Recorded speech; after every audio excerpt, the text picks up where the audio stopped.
こんにちは。旅と鉄道のチャンネルです。今回は神奈川県藤沢から江ノ電に乗って鎌倉に向かい名所を巡ってみたい、そんな動画にしたいと思います。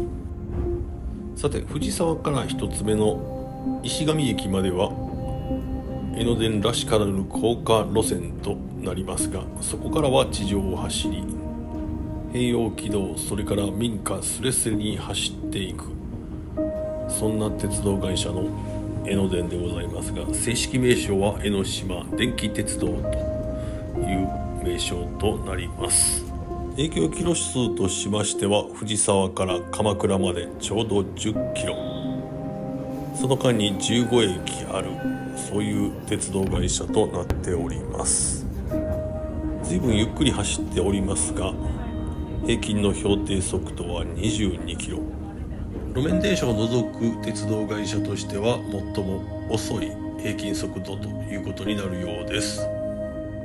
次の腰越駅ではホームが短いため、一番前の車両はドアが開きません。藤沢から5つ目の駅が湘南モノレールとの乗り換え駅江ノ島となりますが、そちらを出ますと次が腰越となります。この間平洋軌道ということで、すぐお隣に車がビュンビュン走るような、そういうところになっておりますけれども、これは路面電車ではないのかという意見も多々ございますが、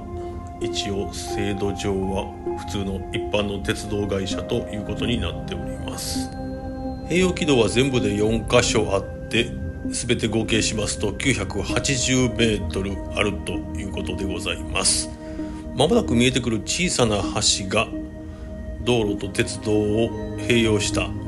日本ではここだけの橋となるようです。次は腰越でございます。お出口は後ろ3両左側です。腰越駅は電車とホームの間が広く空いているところがありますので、お降りの際は足元にご注意ください。The next station is 腰越 EN7。乗ってるのは4両編成の先頭車になりますが、腰越駅は3両分しかホームがないので、現在踏切を塞ぐような形で先頭車は扉が開かないということになっております。腰越駅を出ますと建築限界ギリギリの狭い空間、民家が立ち並ぶところを抜けていきます。しばらくしますと海岸線へ出て湘南の海が眺められるというような形となります。この次の駅が鎌倉高校前駅で YouTube などによく取り上げられる駅ですが、このチャンネルでは以前取り上げておりますので、今回は割愛させていただいて次に向かいたいと思います。次は七里ヶ浜でございます。お出口は右側です。The next station is 七里ヶ浜 EN9。さて、関西出身の自分が以前抱いていたイメージというのは、炭鉱、いわゆる一両で運用されるような路線、それほど乗客がいないというイメージでございましたが、もはやこのような炭鉱での運用は考えられず、現在は主に4両編成で運行しております。ただし早朝や夜間には2両編成で運用されることも多いようでございます。列車の方は七里ヶ浜を経て、次は稲村ヶ崎となります。The next station is 稲村ヶ崎 EN10。120年前に開業した江ノ電は様々な列車が存在しておりますが、全て機器の制御が統一されておりまして、古い車両と新しい車両をつなぐことができるのが一つの特徴でございます。計画的にそうなったのかたまたまなのかは分かりませんが、両者が増えたことにより編成を増やしたというのは意外と簡単に解決できた反面、先ほどの腰越駅のようにホームの有効長が足りなくて一部の車両をドアカットするとか、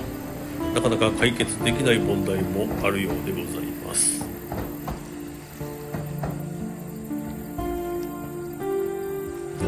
沢からは30分ちょっと、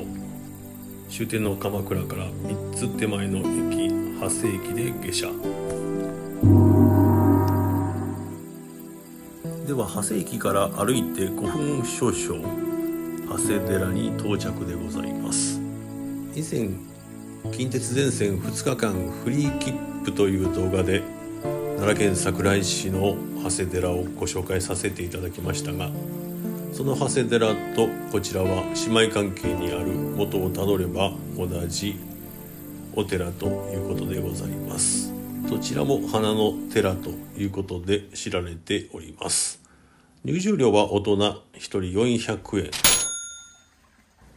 寺の規模としましては奈良の長谷寺に比べますと小規模ではございますが、この寺は非常に理路整然としておりまして、特にガイドさんがいて説明をしてくれるとかそういうことではないんですが、ここを見てくださいと言わんばかりに目が行くような、そんな風な仕掛けがあるように感じます。メインのお花はアジサイのようでございますが、あいにく季節柄アジサイは無理ですので、代わりにこういった花盆栽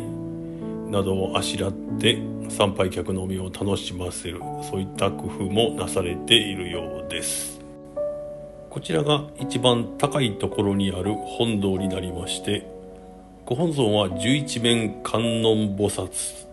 こちらの方は撮影禁止となっておりましたので映してはおりませんが、すぐお隣観音ミュージアムというところの前に金ピカの観音様がおられましたので、これが大きくて木製になったものだと思ってもらえればいいかと思います。本堂は少し高いところにありますので、このような展望台も設けられておりまして、鎌倉の街が一望できます。鎌倉自体はここが首都だったんですが、一方を海、残りの三方は山に囲まれており、防御に適した地形がここからも見て取れると、そういった感じでございます。それにしてもこの寺は本当に見るものを爽やかな心にさせてくれるというか、素晴らしいところだと思います。もしかしたらマーケティングのプロとか、何かコーディネーターみたいなのを外部から雇ってプランニングを行っているような、そんな風な気がいたします。いずれにせよここの住職はビジネス的にですけれどもただものではないという感じがいたします。また嫌味のようなものが感じられなくて、そういった戦略が見えてもまた次回来てみたいなと思えるような、そんなところでございます。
長谷寺を後にしまして、また5分少々歩きますと鎌倉大仏に到着でございます。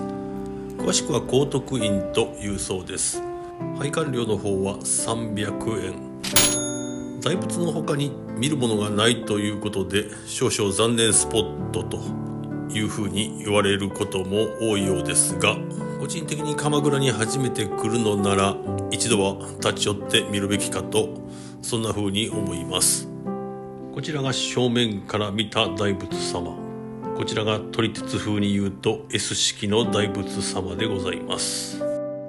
一応他に見るものがないと言いましたが、大仏様が立った場合の大わらじとか、あと大きなイチョウの木があって、この辺はなかなか季節柄もありますが素晴らしいとは感じました。しかしながら次に鎌倉に来た時またここに来たいかというと、その辺は少し疑問でございます。まあ一度見れば十分というところです。チャンネル登録よろしく。では再び長谷駅に戻ってまいりまして、再度江ノ電に乗車。次は終点の鎌倉に向かってみたいと思います。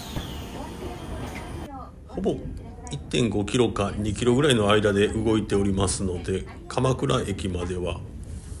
ほんの 7,8 分で到着いたします。長谷寺や鎌倉大仏へもここ鎌倉駅から十分徒歩圏というところにあろうかと思います。では駅の改札を出まして JR 側の方から出ますと、小町通りという観光客でごった返す道がございますが、そちらの方ではなくて参道の方を歩いてまいりました。しばらく行きますと見えてまいりますのが鶴岡八幡宮となります。常に人通りが絶えないここ鶴岡八幡宮ですが、この日は特にイベントがあるわけでもないですが、このように年がら年中出店が出ておりまして、たくさんの参拝客を集める、そういったところでございます。こちらが本殿手前の階段下にある舞殿となります。平安末期に創建されたので、おそらく能舞台として使われてたかと思われますが、現在では拝殿のような扱いとなっております。創建当時のものは関東大震災で被災したため、現在のものはその後建て替えられたものになるようです。階段上にあるのが本宮、あるいは本殿となります。上の方は撮影禁止ですので、今回はこの辺で終わりたいと思います。では今回は江ノ電に乗って鎌倉を巡るという動画でございました。最後までご視聴ありがとうございました。次回の動画でお会いしましょう。あとチャンネル登録もよろしくお願いします。